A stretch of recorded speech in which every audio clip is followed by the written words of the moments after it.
Pourquoi créer une société offshore? Vous êtes un chef d'entreprise et votre chiffre d'affaires est en constante augmentation, à tel point que votre business devient florissant. Seulement voilà, vous devez partager le gâteau et pas forcément à part égale. Pour vous, ce sera peut-être au final entre 30 et 40% du chiffre d'affaires. Pour l'État, vous donnerez bon gré mal gré tout le reste. Ou encore si vous habitez dans une région du globe où l'accès au marketplace pour faire du business est impossible, comme par exemple pour vendre des produits sur Amazon. Ou encore vous n'avez pas l'accès à certains moyens de paiement, comme recevoir des paiements par carte bancaire. Pour toutes ces raisons, il devient intéressant d'optimiser sa fiscalité.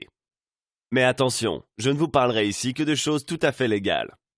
Contrairement aux idées reçues, ce n'est pas du tout une fraude fiscale. La preuve, de très grandes entreprises françaises ou étrangères ont recours à ce type d'optimisation, ce qui prouve que c'est un besoin réel. Il faudra informer dans tous les cas l'établissement fiscal du pays de résidence pour être dans les clous, ce qui ne sera pas forcément intéressant si vous habitez dans un pays à forte taxation.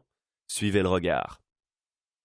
C'est pour cela que parler de création de sociétés offshore ne va pas sans parler d'expatriation.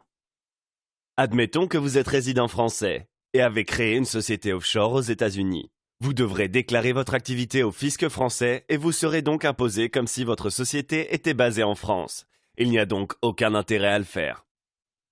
En revanche, si vous vous expatriez par exemple au Panama, pays à la fiscalité très avantageuse, et que votre société offshore est aux USA, vous serez taxé à 0% sur les bénéfices provenant de votre société offshore.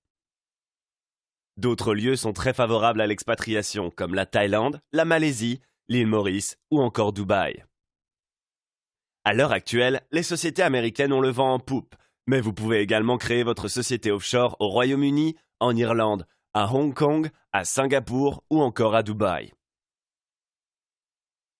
Saviez-vous que il ne suffit pas d'être résident plus de 180 jours et quelques à l'étranger pour être requalifié comme résident dans ce pays-là? Certains pays taxent leurs ressortissants sur leur passeport, peu importe où ils habitent à l'étranger. Il est possible d'obtenir un second passeport plus ou moins facilement dans certains pays. Il existe des solutions pour ouvrir un compte bancaire et l'associer à une société à l'étranger, dans des pays où il est réputé difficile d'y ouvrir un compte bancaire.